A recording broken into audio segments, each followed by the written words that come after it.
and welcome to the Trellis Seminar Series 2022. This is, I believe, the 8th session of the week, and they've all been fantastic so far, and I think this one is going to be no exception. It's lovely to see so many people from around the world joining us for this special Three Nation presentation. It's a unique opportunity for learning, and I hope you all enjoy it. For those of you who don't know Trellis, we're the charity that supports therapeutic gardening in Scotland. We provide information, training, and good practice sharing, and our aim is to promote the highest quality therapeutic gardening services and enable everyone to get the best out of them. Trellis also encourages gardening groups and practitioners to share experience, skills, and resources through a network of almost 500 gardening groups. You can find links to all the information and resources online on the Trellis homepage. Today, we're going to have a presentation of approximately 50 minutes to an hour, followed by some time for questions and discussion.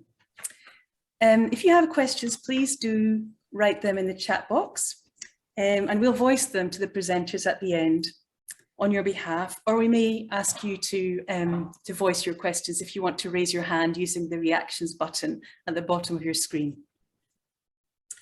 We have enabled live transcription and closed captions, so you can switch on subtitles or switch them off at the bottom of your screen via the button that has a CC on it or live transcript underneath. If you can't see that, it may be inside the 3 dots to the right, and you can click onto it that way. The subtitles may be useful to you or maybe a distraction. It's up to you whether you switch them on or not. We will ask you for some feedback at the end. This is really important to us. We really like to know what you think of our presentations, our sessions in this seminar series, and it helps us to improve them for the future and to tailor the support services that we offer to you. So please take a moment to fill in the survey. And don't worry if you miss it, because we will email you another link afterwards. Well, it's our very real privilege to welcome our speakers today, Andreas Neipel, Aras Hiwa Majid, and Matt Wikrowski. They're going to share their presentation entitled Horticulture Therapy Across the Continents, Time-Honored Approaches to Improving the Human Condition. And I'm going to introduce each of the speakers in turn before we get started. And I'm going to start with Andreas. Andreas Neipel is a registered garden therapist with the IGGT, and since 1992, head of the Garden Therapy Department at VAMED Clinic for Neurological Rehabilitation in Hattingen. He also runs a planning and consulting office involved in various therapeutic gardening projects in the field of rehabilitation and care. Andreas is a co-partner of Gardens Help Life, the Institute for Garden Therapy, which provides further education courses in German-speaking countries worldwide, currently in Poland and northern Iraq. In 2002, he initiated the first German Garden and Therapy Conference in Bad Lippspringe with the Grunberg School of Horticulture, and organized the Grunberg Garden Therapy Days, an annual fixture since then. Andreas has published several books and papers with various collaborators, including the first German language garden reference book on therapeutic gardening with Silke Emmerich in 2005, and an integrative treatment concept for people with neurocognitive disorders. He's working on a book about the positive effects of gardening on mental health for publication in May 2022. Andreas has worked and taught in a variety of places, including New York and Switzerland. And since 2009, Andreas has been president of the umbrella organization, the International Society for Garden Therapy. Okay, I'm going to unspotlight Andreas and move over to Aras. Aras Hiwa Majid is a psychologist with almost 10 years of experience in providing counselling and psychotherapy for people in need, working with different non-governmental organisations and using a wide spectrum of approaches and techniques. He's also a horticulture therapist, holding a master's degree in psychotherapy, and has been working with traumatised people. He participated in the garden therapy training program in Kurdistan in the north of Iraq. Additionally, he has over 20 certificates in different techniques and approaches such as CBT, EMDR, NET, group therapy, art therapy, and others, accredited in Kurdistan, Jordan, and Germany. Now he works with the Jian Foundation as a clinical supervisor, overseeing activities of team members engaged in clinical care. And last, but very definitely not least, here comes Matt Wiatorski. A Master of Social Work and registered horticultural therapist, Matt has been practicing horticulture therapy at Rusk Rehabilitation, NYU Langone Medical Center for almost 30 years, and is currently clinical associate professor there. He teaches in the Horticultural Therapy Certificate Program at New York Botanical Garden, presents regularly at national and international conferences, and has won many awards for his work. Matt is also editor-in-chief of the AHTA's Journal of Therapeutic Horticulture. His research interests center around the effects of nature on human health and wellness, and his work has been published in a variety of media. It's my very great pleasure now to pass you over to Andreas, who is going to start off this three-nation presentation and who will share his screen. Well, he's not going to share his screen because he's got a very technological, clever setup there. Andreas, welcome. Yeah, thank you, Fiona. Thank you very much, and good afternoon to everyone, or whatever your clock says. And many thanks to Trellis, who gave us a chance to report about this project. And yeah, one thing, if you think I don't look into your eyes, I do that because my camera is on that side. So yes, unfortunately, my part is the least important. I have the longest introduction by Fiona, but the smallest part in this. It's a kind of introduction, or let's say something like a frame. Before then, Aras and Matt will report about the practical and also the theoretical side of it. Yeah, what should I say? Nevertheless, I want to say something in advance, which seems to have nothing to do with this project, but I am sure it has influenced it. Also, it is important for how we did it. It's about the idea and the approach to garden therapy as we see it in the German-speaking area, because this is, and it's important for our project, a very colorful field. Garden therapy in our region has grown slowly and developed late, only in the 80s. And therefore, it stands on, let's say, something like very different feet. So there are therapists of different disciplines, like OTs and psychotherapists, or even art therapists who are doing garden therapy here. But there are also nurses, pedagogues, and other people who work as garden therapists.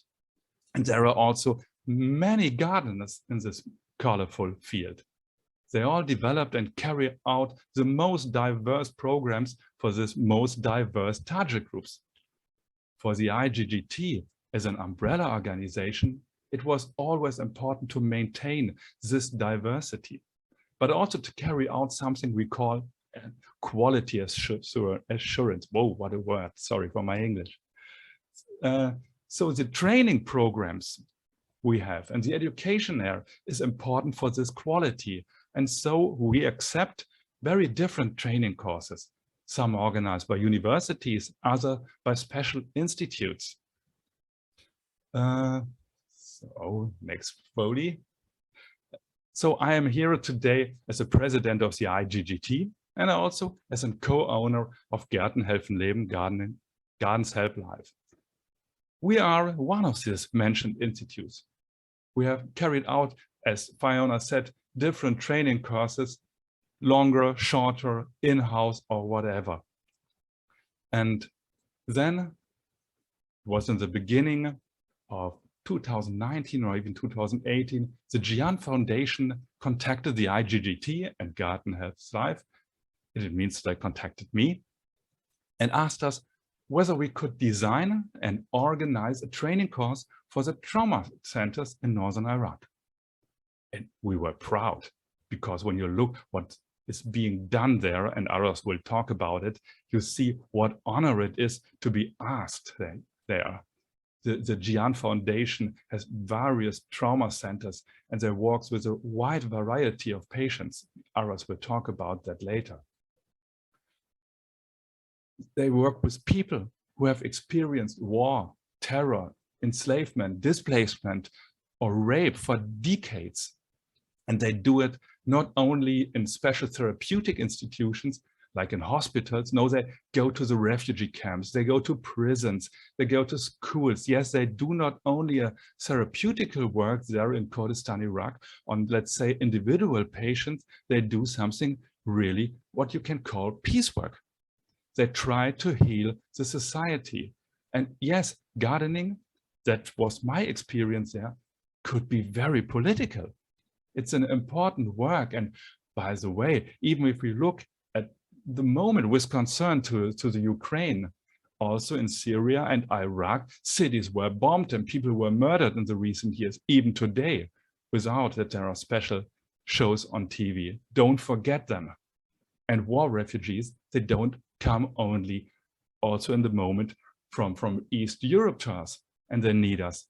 But they are dying every day in the Mediterranean Sea, day by day. There should be no first and second class war victims. But back, so that's something that's important for me. Yes, we were and we are very proud to be a part of this there, of course. But we were also very insecure when we were asked, because every further education is formed by the contents. And we had, of course, our experience with that, and we could fill it out very fast. But it's also formed by those who fill it in with their experience, their knowledge, and their way, by the coaches. And we felt, as we were looking for them, as we were searching for Superman or Superwoman, the Superwoman or Superman of garden therapy, what we needed to make this program was an expert in garden therapy, of course, but also with knowledge of working with kids, knowing the specifics of working with women, experienced in working with ethnic minorities, of course, familiar to psychotherapy, especially trauma therapy, and also they should know about different media that they use, like art therapy.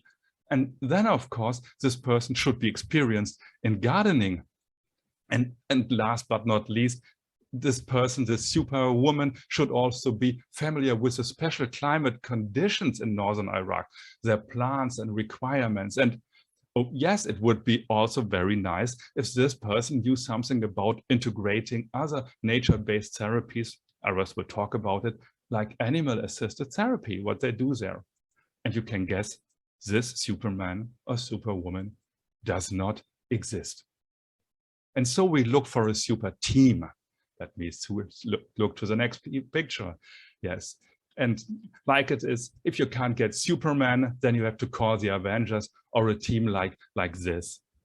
And yes, we were glad to find a team like that. Not exactly that, but it was more like this and even better. So these are our coaches, and let me first tell about them because it's important for that project. So first we called and asked, of course, Matt Viatorski from New York, one of the most experienced garden therapists in the world with a special eye on psychic health. We were happy that he agreed to be there, and we're still happy to have him as a coach. And then we got Martin Pfannekuch near Frankfurt as a first-class gardener. You see us here on a selfie. He is a horticultural engineer who trains occupational therapists. He has been working as a garden therapist for years, and he's also experienced with working with animals. Let's see who comes next. Then we asked Tamara Singh from Paris. I'm not quite sure whether she is here today. Experience in the work with kids and women. I think she was last year here on Trellis, and herself working in the field of art and garden therapy. Chi-Ching Wu from Taiwan was the next in the team, and also because of her experience in Cambodia and Vietnam with ethnic groups. Unfortunately, she did not get a visa last year, so Heidi Rotneder from Vienna joined us for the training in Iraq, bringing in her experience as a social worker. So, well, maybe they need also a mascot of the troops, so they got me also. So I was the last part in that experience in designing therapeutic gardens and making concept, but at least as a mascot.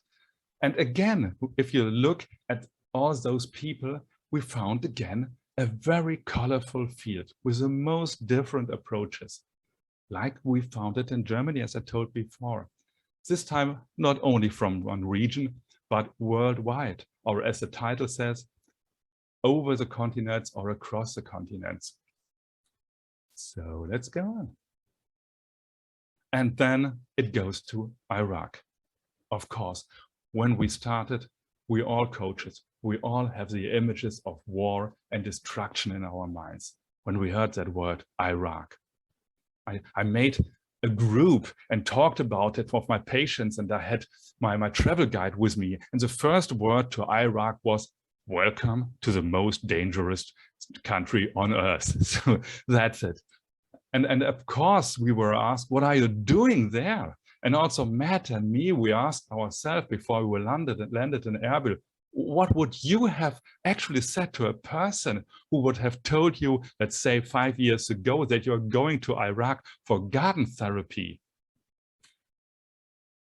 So that was one thing in our head, but you only have to change the word of Iraq to the old name of this country, then it looks quite different. We have to go to Mesopotamia, the country between Euphrates and Tigris, the cradle of civilization, as the mobile operator greeted me after landing in Erbil, a country with the highest garden experience. Here was, according to the Bible, the paradise, the Garden Eden, the garden of all gardens. And secondly, let me show it. It's, of course, about people. And yes, of course, also there the people are so different. But my experience is they are not so different, especially in relation to gardens. We have a garden biography sheet. We use it here as garden therapists in Germany. And I also filled one out. And I asked Aras to fill also one out. And I tell you, you all wouldn't find absolutely difficult to figure out which one is from whom. What can you read there in this garden biographies? Almost always it's about childhood experience, about happy experiences with grandparents. It is about delicious fruits or the joy of working in a garden. And it's exactly that joy that we want to offer together with the team in Chamchamal to the people there in Kurdistan, Iraq, especially to the kids. They have a right to load pictures in the head which are about fruits and joy. And that's one of the meaning therapeutic goals, the right to see and experience just as kids and youth, as people like you and me, people who are like a colorful field, people who feel comfortable and secure in nature, feel secure and stabilized in a garden. We now know that trauma therapy needs moments of well-being and a situation of stabilization and peace. And war didn't end with the last bullet. The picture of childhood, whether of war or of garden, will stay in the mind of the people perhaps for a lifetime. And the work of trauma therapists like ours is, as I tried to mention, at least peace work. And if gardens and plants, we were convinced about this, play a positive role in that, then we should support it. The so colorful family of garden therapists. So I'm very happy that Aras, my new garden therapist colleague, the new family member of let me take this picture, will tell you about what he does there. Of course, he will give you more information about the Gian Foundation and the Healing Garden in Chamchamal, but at least it is about the people there, colorful people like you and me, like you too is singing. We're one, but not the same. And that's what my experience is. We can make this over garden therapy. We can do it especially when we meet in nature or in gardens. And so I'm happy that Aras will tell you now more about the Gian Foundation and more about his specific work with patients. Thank you so much for this.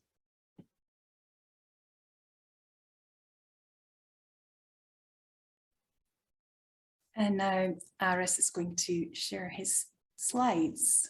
Aras. Okay, hello everyone, welcome.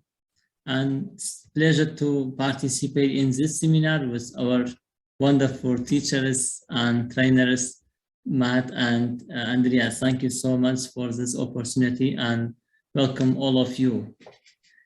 I am Aras from the south of Kurdistan and northern of Iraq. And let me to share some information on gardens regarding garden therapy to our country with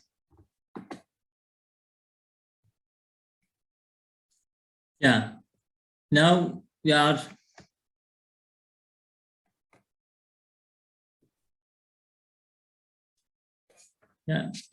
as you know, you can see in the map, you see the map of the country. It calls Iraqi Kurdistan, or the southern of Kurdistan referred to the Kurdistan populated part of northern Iraq. It's considered one of the 4 parts of Kurdistan in Western Asia, which also include parts of southeastern Turkey and northern Syria and northwest Iran. That's our country divided to 4 parts. I am trying to some information in the background of our country. In the Chamchamal city, as you know in the map, you can, we are in here in the north of Iraq. We are living in here, and we have one of the wonderful garden, a healing garden in the Kurdistan. Aras, do you mean to switch to advance your slide, to click onto the next slide so we can see the map? Do you see? We're seeing the slides, but we're on the first one, the introduction slide. And I think you want to talk about the map, the second slide. So can you use the arrow key or the enter key to move ahead?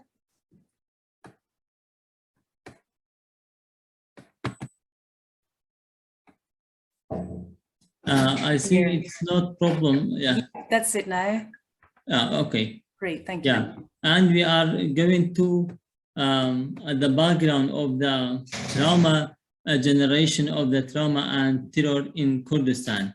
The city of the Chamchamal is located in the Kurdistan region of northern Iraq. People here have suffered under the post-war regime of Saddam, and during the so-called Anfal operation of the 1980, many people were tortured, lost their livelihood, and continue to suffer from trauma, and with the violence. Since then, the violence has persisted in the region, and many women and children required specific mental health problems. That's the effect of this problem or this Anfal processes to our people living in this country, on this area. And Another question, why we bolded the healing garden in Chamchamal. You know, severe trauma can be undone, but with support of people can learn and integrate traumatic experience in their lives and find their way back to society in Chamchamal.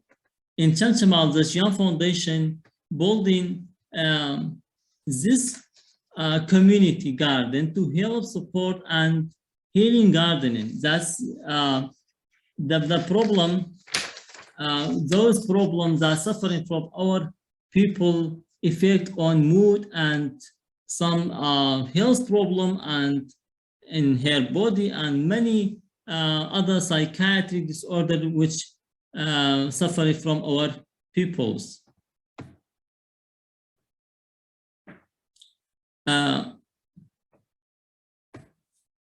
Healing Garden and in Chamchamal centers provide many programs in here.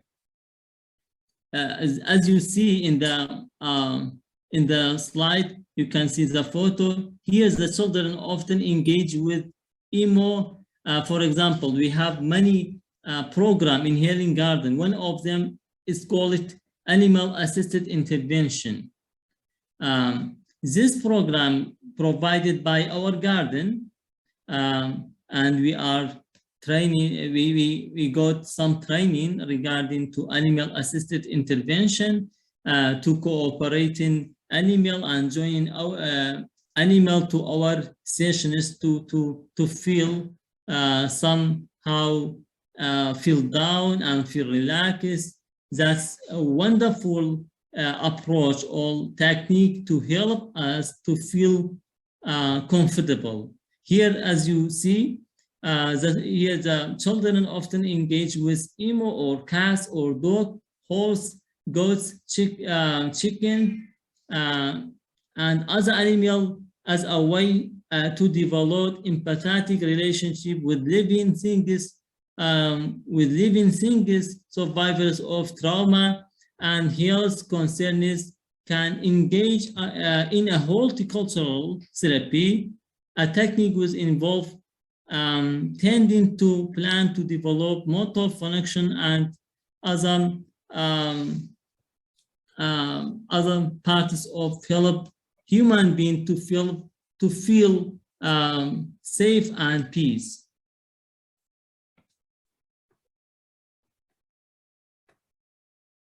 Yeah, and also the survivors of trauma and health concerns can engage in horticultural therapy technique, and that's a wonderful training that we participate. And another thing is, which is wonderful for us, for treating the traumatized people, we participate in the seminar as before Andreas mentions that we hopefully participate in this approach of therapy. Is very help us. It's very important to help us how can we cooperate with the gardening, with how we use it, the garden and tree to help those people that are suffering from trauma and some other domestic violence and some problem in our country. As you know, horticultural therapy is combined gardening with other therapeutic techniques to improve the lives of people with physical and mental health problems. And that's a wonderful technique. I never I never knowing any information about this program, this technique until the Andreas and their other co-trainers come to our country and provide the wonderful seminar and training for us. And I am trying to provide some case description which we worked on it regarding to horticultural therapy, especially we are working with some patients. They are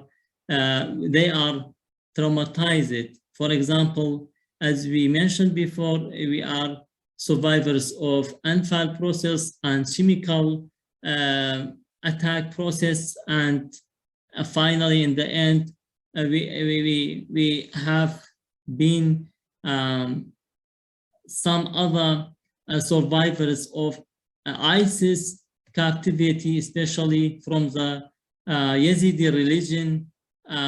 That's most of them, the female and children. And in Jian Foundation, we provide some services of trauma treatment on trauma for rehabilitation center. We have 3 centers in Chamchamal area, which is called Trauma Rehabilitation Center, especially one of them for those female Yazidi women. And one of the technique when we use it with them is horticultural therapy and garden therapy. Now I am trying to provide some information about one of the case description, which is we worked with them. A group of Yazidi women consists of 8 members. Their age between 27 to 45, and they have diagnosis with PTSD and depression and anxiety, which is they are survivors of ISIS captivity, and most of them they are having many traumatic life events and many problems in their life. That's one. Our technique is stabilization system and stabilization treatment, which we provide many techniques regarding to help them to renew or rebuilding their lives, because of they are very destroyed women. That's many of them, they feel cry, they feel loss of appetite, or many other symptoms they are suffering from. And that's why most of them diagnosed with PTSD and many other diagnoses. And one of the techniques that we use it with them is garden therapy. And regularly we see those patients in the setting of the healing garden. As you see in here, we have a group, and every day we see our client, and we provide a setting of a setting of the program.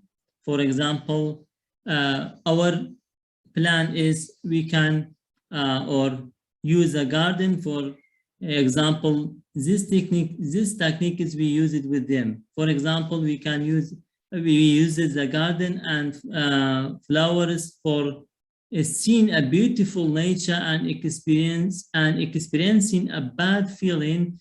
For example, they talk about their problem was happened in the past, and they feel, for example, when they come to the garden, they feel relaxed, and for example, smiling the flower and having walking in the garden, and many techniques we use it with them for for being relaxed.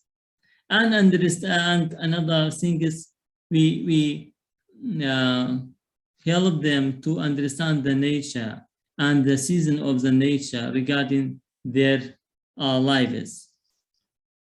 And another thing is we use the garden and nature for encourage or getting back a new life, and understanding regarding the garden therapy, understanding the stage of the of grief, which most of them they passes their they pass it or they pass it a member of family. And we understanding, we encouraging a stage of grief regarding regarding garden therapy. And another thing is we help them to improving self-esteem and self-confidence regarding to garden therapy. And a new coping strategy for life and reduce some physical symptoms regarding to horticultural therapy and some other technique to help them to feel more fine and to reduce physical symptoms. And finally, and with this group, we help them a group of a feel of responsibility to help them building a new life and feel confident and responsibility. This is one of case description. And another thing, this technique is, as we mentioned before, assess and participate in the learning a new skill or regarding regaining those which they have a loss of due a traumatic injuries and stroke and other problems regarding to psychological, psychiatric or psychiatric disorder. We help them by using the garden or horticultural therapy. Another thing is the case description too, Yazidi children group, and we have some other groups. For example, one of them consists of 8 or 10 members, and which age between 8 to 12, and diagnoses the children with PTSD, depression, and anxiety. And this children survivors of ISIS captivity or survivors of ISIS. And most of these children, they have been or they had a child soldier, and most of them, they see the violence and domestic violence by the ISIS member. And most of them, they have a nightmare and many other problems. For example, most of them, they feel don't harm and they don't feel pain because of most of the time they was beaten by ISIS, and this is repeated, regularly repeated. That's effect on body and effect on their mind. And that's a serious cases, which is very difficult to working with them. It's not help just one technique. That's we think that we need to another approach or another technique to feel more comfortable. Yes, we are trauma therapists and we have a lot of technique, but still we need another technique. That's because of they have a difficult situation or they have difficult life and difficult symptoms. And fortunately, the garden therapy, one of the important things is that help them to starting the life. And the children's, for example, we make some other technique regarding horticultural therapy. One of them is mindfulness. From the gardening, they feel a new smile or a new feeling, or touching the flower and try to cutting and crafting and make a photo for some pictures in the gardens, and they feel that the garden is remind them their village before the ISIS is before the ISIS was coming. I remember one of the children, he mentioned that it's my village. When he see the garden, he says that it's my garden. It's my garden, something like that. My village, when before the ISIS is coming, my village is wonderful, and we have a lot of building and many trees and many green areas, and that's help them to renew or flashback in another way, to return back and to feeling relaxed, to feeling somehow being a part of in the past, and help them to renew in another way. That's why the garden is, which is very wonderful for them. For example, we provide another technique, for example, art therapy with garden therapy. We are using a gardening and art art by using some pencils and color pen to painting and some other trees. And for example, regarding the trees, which is your family, and what do you call and what do you feel when you painting the tree. And we use it many techniques with them, and hopefully it's very wonderful and very effective for them. And in the last case description is a man from the host community, and he lived in the Chamchamal area. This man, his name is Armin. He is 50 years old, and suffered a stroke causing half his body, and to respond exceptionally slow. His lack of motor skills and postural paralysis lead him into severe depression. He has suffering from depression. He cannot do anything, and he is staying in home. And that's we think about that. Maybe we think about these cases to participate in the horticultural therapy and especially gardening.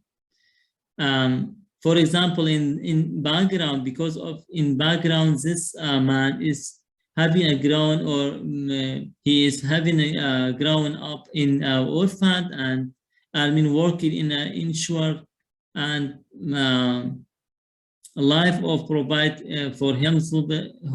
For example, by her family is very poor, and he cannot doing anything. That's when we go invite to our techniques, he is very happy because of he remind that, oh, in my history I am working with the tree and crafting the tree, and I have a good experience with the garden. That's a wonderful experience with this man, and he is a powerful. He is a great man because of the gardening helps them to rebuilding her ability and to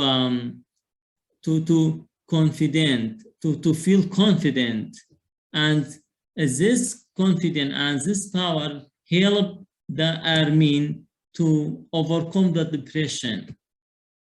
And finally, this man, he want to take a picture and share with you and other journalists to experience his history, and now he is very fine, and he is regularly working with the gardening and settle.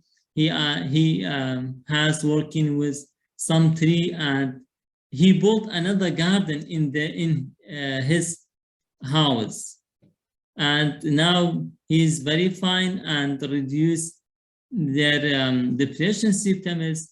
That's a wonderful treatment for Armin. And finally, thank you so much for this opportunity. It's a pleasure to see all of you in this seminar, and I want to thank you so much, especially for dear Andreas and Matt, and they are very help. They are very help us to learn about this technique, and thank you so much for listening. Thank you, Aras. And now, sorry about the telephone. Matt's going to speak. We're going to stop sharing your screen, Aras, and then Matt will be able to. There's the animal assistant therapist. Yeah. We just take your screen down, your slides down, and there's more. Can you believe it? So I'm going to spotlight Matt and give Matt a chance to just open up his slides so we can hear from you. Thanks, looking good. So thank you, Andreas. Thank you, Aras, and welcome everybody. A quick view of my setting. I'm in the middle of Manhattan, major urban medical center. I currently work in a psychiatric ward, and here is Tamara on the medically complex cardiopulmonary rehab. And then I also work with patients having epilepsy on a neurology floor. So on to the topic of the day. As we've heard from the previous folks, you know, trauma and displacement is rife in the world, and it has some serious effects, right? DSM is going to be changed to reflect a new definition of PTSD, and they're going to call it trauma and stressor-related dissociative disorders. And it shows the impact of all these things that are going on in the world. The bottom line is that these experiences have wide range, long-lasting effects on many dimensions of human function, including mood, cognition, physical health, as well as interpersonal, family, and community relationships. It impacts everything. So in terms of helping people rehabilitate from some of these experiences, trauma-informed practice provides us with some guidelines. So Knight states, you know, safety and trustworthiness, right? You need a safe environment for people to process this stuff and recuperate from these experiences. Trustworthiness in the therapist is so important to have that type of relationship. To empower the patients, the participants, right? We want to empower them to overcome and provide them with resources to help them in their journey to overcome these situations. Helpful with that is choice, right? People know what's good for them inside, and we want to uncover those things and provide options. And it's a collaboration between the therapist and the participant in terms of deciding what direction to head and what is best to help that person.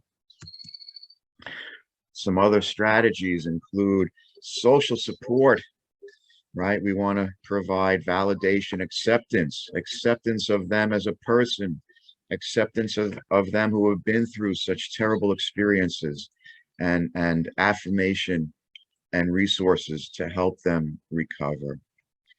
Within this context is also benefit finding, where you identify positive aspects of experience, even in terrible times, there are often some good things to be found. Often it's a reordering of priorities in life. Sometimes there's reframing, right? Some people blame themselves. It was my fault that these terrible things happened. I should have did this. I could have did that. But no, we want to accept and we move forward. And so sometimes the therapist works to reframe some of these terrible experiences, to normalize them. Culture-informed care and community interventions, right? We going to go back and reform a new community once displaced. So these types of interventions facilitate this process, right? And community is so important for the Yazidi, and having personal, individual, as well as community and group interventions is good. But what can we do as horticultural therapists, right? My idea of horticultural therapy is a combination of the therapeutic aspects of the environment, therapeutic use of self, the skills that we bring to the table as a horticultural therapist, right? A lot of that is Rogerian theory. A lot of that is just good basic human skills, listening skills, empathy, acceptance, warmth. And then we combine that with a prescribed garden activity in order to meet the needs of the participants. In terms of the environment, it's helpful to create rooms for feelings of safety and privacy in the garden, and to have a variation in that. Some people are more comfortable, more closed in and protected, and some need a little bit of openness so they can see and survey the environment, and it helps one feel safe. To have quiet space, to contemplate things. Sometimes we need to be alone and think things through. And then group space for group therapy, or when visitation from family or friends and you want to have a little, little fun socialization, right? We also want to apply biophilia hypothesis and restorative effect in designing the garden spaces, right? As Ada said, they utilize animal-assisted therapy as well. And, whatever those biophilic elements are, learn and include in the space. And then utilize the restorative effect, that feeling of being away, that feeling of fascination. And that's going to help with the cognitive issues that are present in many of the people facing these challenges. And never forget the sensory interest of the garden. It provides such a positive distraction and exposes people to the wonders of nature that they may not have experienced, or never took the time because of the situation. It's good to have interest throughout the year. When here it's cold in the winter, we have to do indoor stuff. In Iraq, there's a mild winter, but then the hot of the summer, and so there's times when you want to be indoors and have potential activities for these times. Cultural significance, again, is very important. Wildlife and pets to round out that biophilic experience. And my patients take the plants home that they do with me. So I like to have some exotic things to sort of, get people thinking about what's out there, but also the tried and true things, easy of culture and guaranteed success, right? And so this helps a lot. I had a patient the other day who, after 20 years, I met her again on the epilepsy floor, and she said, my memory is shot. I don't know if it was you I worked with, but I have the plant and I remember it was a great experience. And she showed me a picture of her 20-year-old Chinese evergreen. So these things empower folks. Provide choice and control in your garden activities. That empowers people. Help somebody develop a sense of purpose, right? Because if we have a why, we can develop a how, right? Even in extreme circumstances.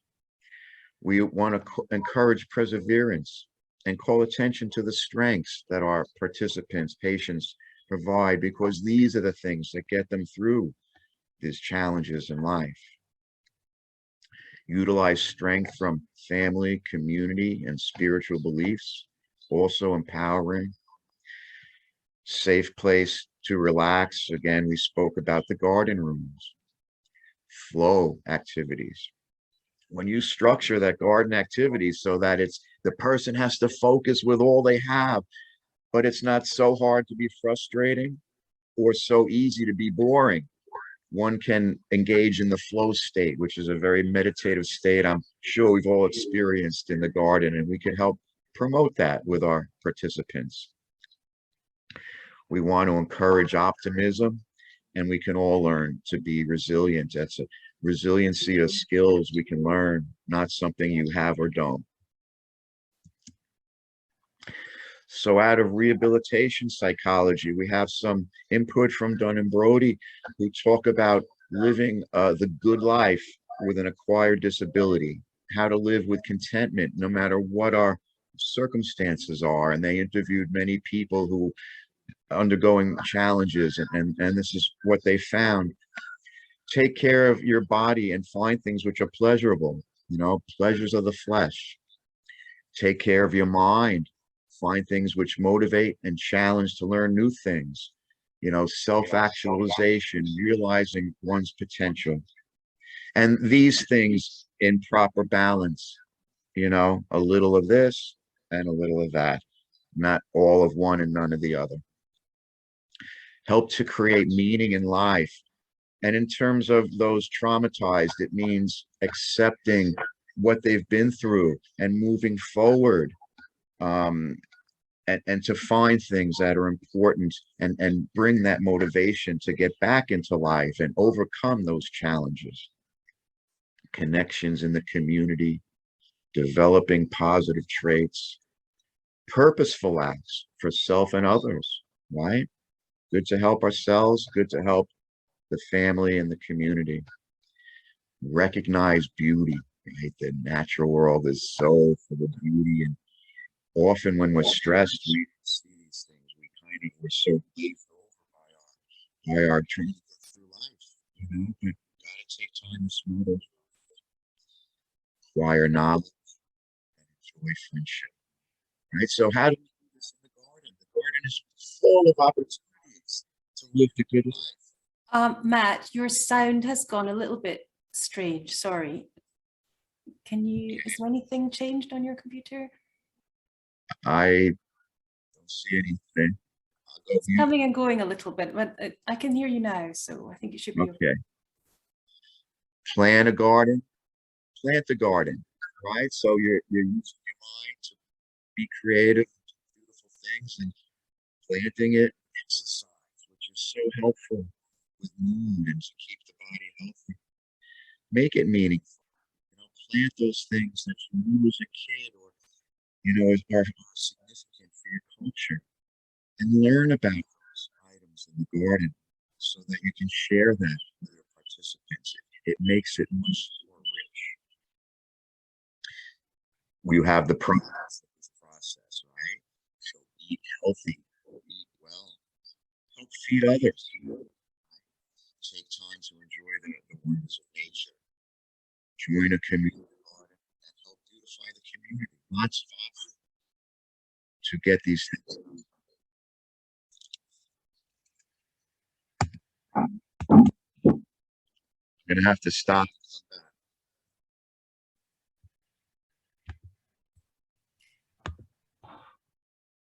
Thanks, Matt. The sound was really coming and going there.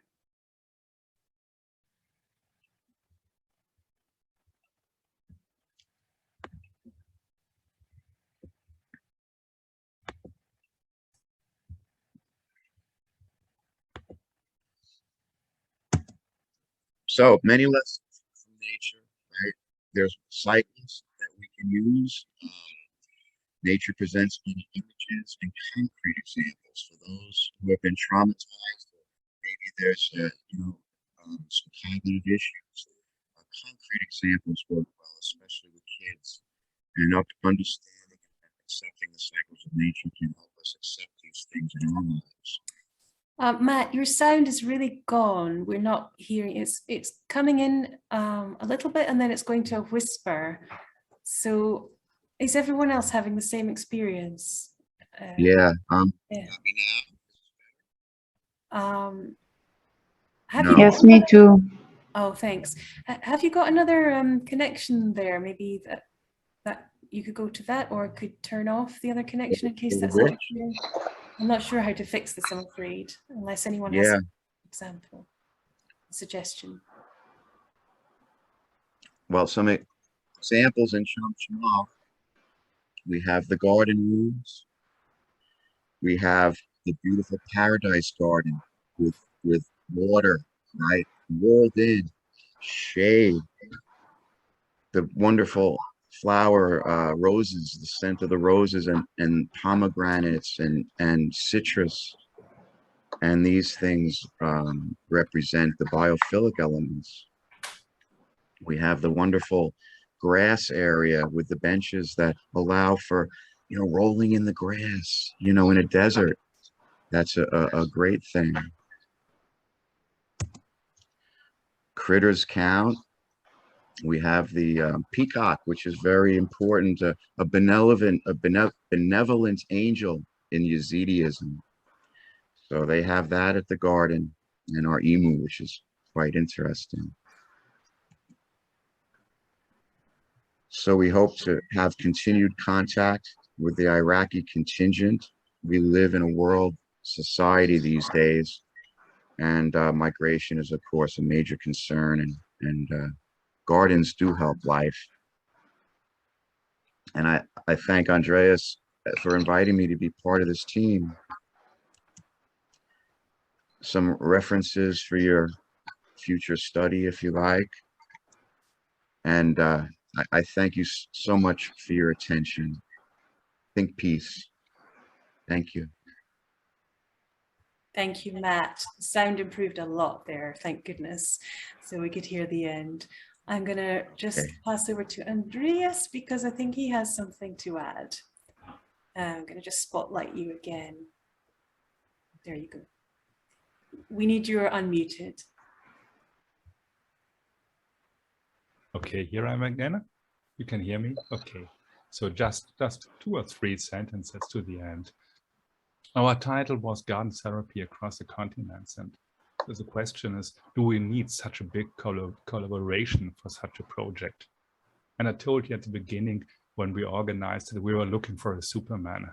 But you can also say that all the skills we were looking for, knowledge of trauma therapy, the ability to work with children, to use art, but also the gardening knowledge that was already available there in Chamchamal. The team already has it. Superman was already there. But what they needed and what we tried to organize and to bring in were inspirations, some hints and some kind, let's say, of categories. And yes, it's good to have such a colorful team because yes, our discipline of garden therapy is colorful and the world of garden therapy is so diverse. And yes, such collaborations, I'm sure, can help. And I'm really happy that our coaches came to us and that they helped there to make, let's say, the best of all worlds. And on the other side, also we coaches, we learned a lot by these meetings. For example, I started a program round about a month ago to create a garden program for youth who has problems with the COVID situation. And I was so inspired by Aras and his team that it's so important to create a safe place. So we learned a lot. And of course, the collaboration will go on in Kurdistan, Iraq, where the training program will of course continue. We're working in this moment on it. But more than this, Gärten helfen Leben, Gardens help life will be, and we are proud about that, a project partner of the Healing Gardens, and we will develop it together with a team of ours in the next years. We just started, and let's see where it will go to. So we will go on with other projects in which we certainly can bring in what we have learned there, and then possibly with Aras as a new coach for a new team on the world. The world needs therapies like that. It's not good that we need such trauma therapies, but it's good that the garden is there. So this field is colorful and it's growing. And so I would like to thank everyone, and I'm so happy that we are in contact over this continents. And yeah, so I would open it for questions now. Maybe there are a lot. So thank you very much to the complete team and to Trellis. Thank you, Andreas, Aras, and Matt. That was incredible. I think I don't think there's anyone here today that needs convincing that therapeutic gardening, therapeutic horticulture is a powerful tool and a powerful practice, but to see it applied in such an extreme situation where the legacy of trauma and terror is so devastating on people's lives really broadens our concept of what it can do and how it can be used with skill and deepens our understanding. And I'm very grateful for that. So thank you all. That was just fantastic. And I would like to open up to questions. And I think Joe is going to voice the questions from the audience for us. Joe. Thank you, Fiona. First one is, how do you measure if the women and children improve through the healing garden therapies? Do you monitor change in the gardens? I'm not sure who's best to answer that one. It's maybe an Aras question, but Yeah, thank you so much for your question, dear Joe. About the measurement, we have some assessment tool in the first of the session and in the end of the session. We have two assessment, pre-test and post-test.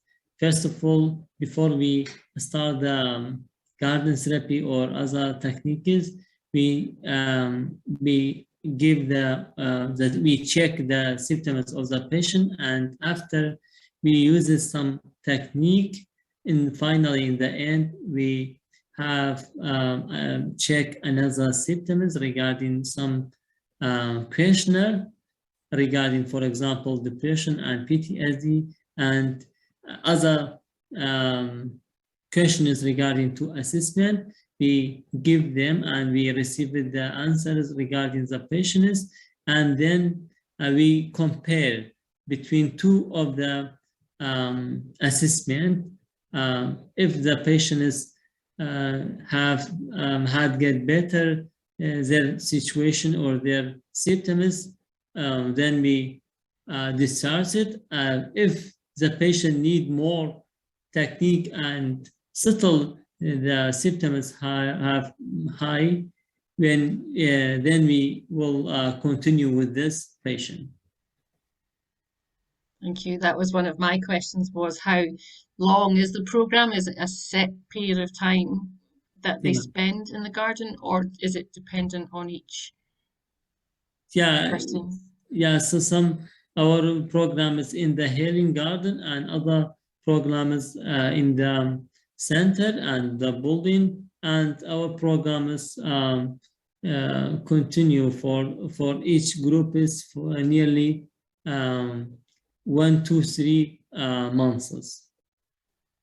Thank you. Joan asked, do the children attend their programs separately from the women's group, the two examples that you gave? Are they separate, so the children attend at one time and the women's group at a separate time? Yeah, it's separated. Each group is, for example, in the women group is separated, and the children group, another group is, they don't together to provide the techniques or to provide the treatment techniques. Each groups have, each ages have another groups. For example, women have another groups, or children or man is separated. Thank you. Answers that question. Somebody else asked, what were the main difficulties that you have to overcome in providing horticultural therapy for the patients? Yeah, when we working with the traumatized women, it could be some have some challenges, and one of the difficulties to overcome this horticulture therapy, some of the patients think that when they are coming to the garden and group to participate in the group in the garden, they think that it was some difficult for them because of they had experience with the gardening, and some have some of them have a negative life in the village. For example, most of them had beaten by the parents, by the fathers, by another family members, and this gardeners, it could be for some of them such as a trigger to repeat those events that was happening in the past. This is the one of the difficulty, but we overcome and we settle overcome this difficulty by some other techniques regarding mindfulness or relaxation. Thank you. Joan asked, when was the garden build started, and was it created with local contractors, local workers?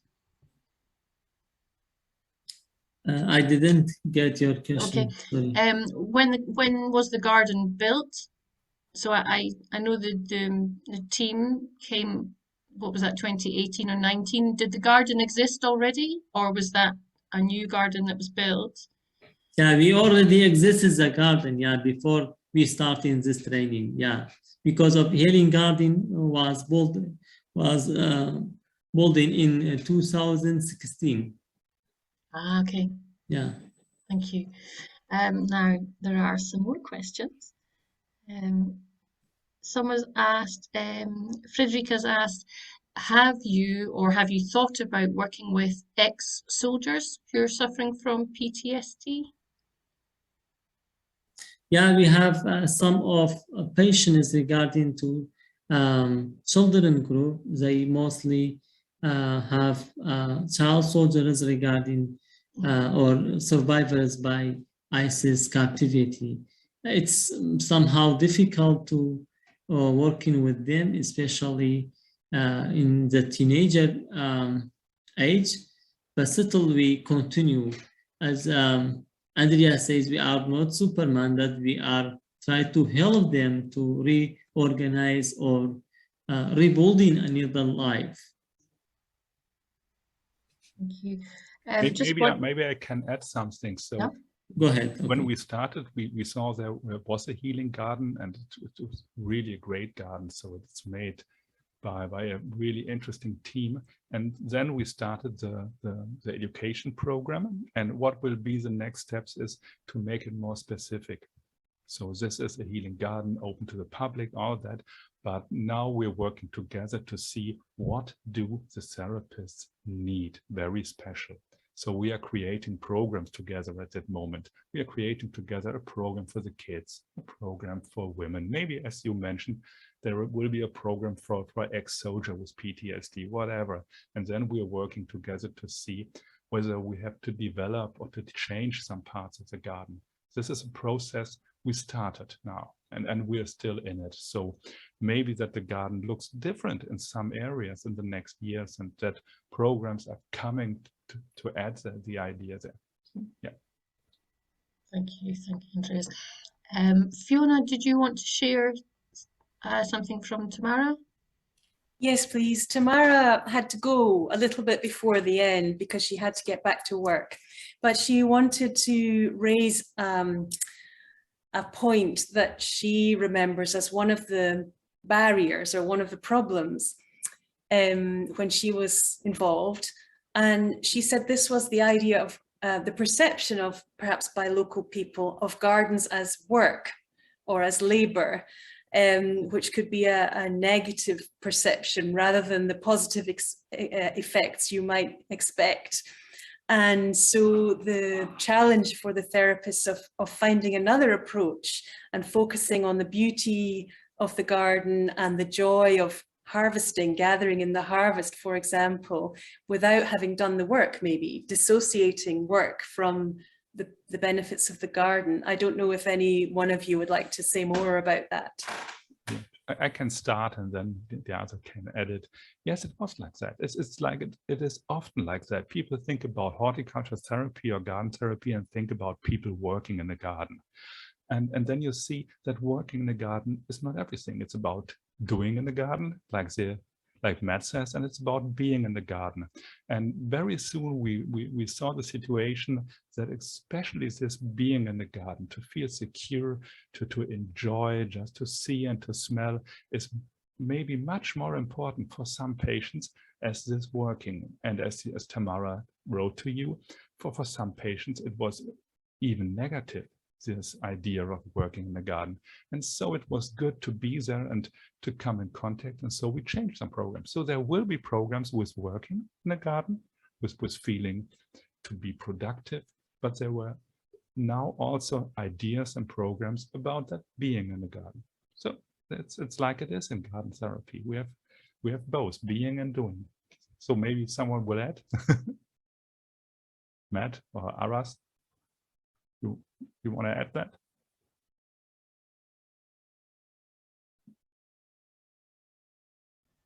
Matt, you're on mute. When we have to survive, right? And that makes gardening work, because you have to, you're growing things in order to live. So that makes a different spin. And so it takes a little fun out of it. And as the therapy comes in, we want to bring the fun back to the garden.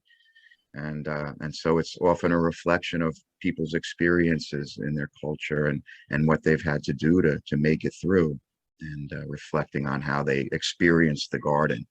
So we want to make it a little bit more fun and therapeutic, and not so much work. Yeah, and it's really important to allow yourself to enjoy again, and to learn that again, to be friendly to yourself and not only to work. And so maybe that's very interesting for the next years for garden therapy or horticulture therapy to go this way. Thank you, Fiona. I don't think I have any more questions. Thank you, Joe. Does anyone have any last questions or comments to add? There is time for maybe just one more. Oh, Joan, there we go. Do you have gardeners, this is probably for Aras, are the gardeners employed to keep the garden tidy so that the work can be covered, even if people are there who maybe need to focus more on the non-work parts of the gardening?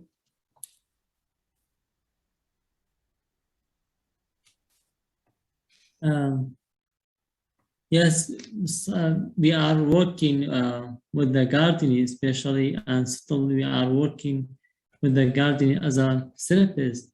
I remember in the first time when we started with this training with the Andreas, everyone we have built another garden regarding to our home, and it was very wonderful, and it was very useful for us to understanding the gardening in another way, and how we are working with the garden in another thoughts.